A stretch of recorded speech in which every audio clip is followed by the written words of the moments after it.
இன்றைக்கி ரொம்ப ஹெல்த்தியாக சுண்டக்காய் சாம்பார் எப்படி செய்யறதுன்னு பார்க்கலாம். முதல்ல ப்ரெஷர் குக்கரில் ஒரு அரை கப் துவரம் பருப்பை கழுவி மஞ்சத்தூள் போட்டு தண்ணி ஊற்றி வேக வச்சு எடுத்துக்கணும்.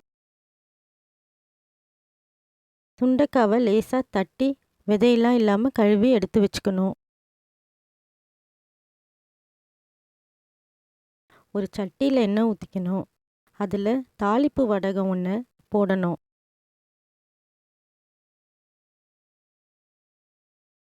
அது கூடவே சிவப்பு மிளகா, பச்சை மிளகா, கருவேப்பிலை, சின்ன வெங்காயம் சேர்த்துக்கணும்.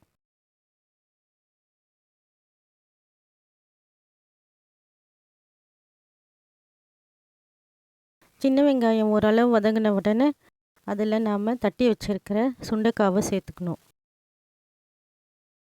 சுண்டைக்காவை சேர்த்து நல்லா நிறம் மாறுற வரையில் வதக்கணும்.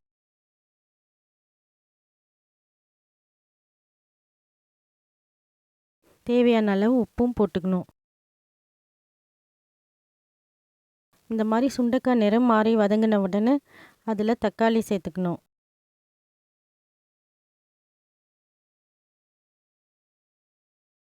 இப்போ இதில் சாம்பார் தூள் சேர்த்துக்கணும். தேவையான அளவு சாம்பார் தூள் போட்டுக்கலாம். ஒரு நிமிஷம் வதக்கின உடனே பருப்பு தண்ணியை இதில் ஊற்றிக்கணும். தேவையான அளவு தண்ணியும் சேர்த்துக்கணும்.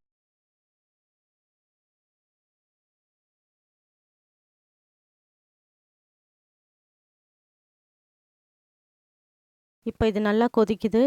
கொஞ்சமாக புளி தண்ணி ஊற்றிக்கணும். புளித்தண்ணி சேர்த்து ஒரு 2 நிமிஷம் கொதிச்சா போதும். இப்போ இதில் ஒரு டீஸ்பூன் நெய்யும் கொத்தமல்லியும் சேர்த்து ஆஃப் பண்ணிட வேண்டியதான்.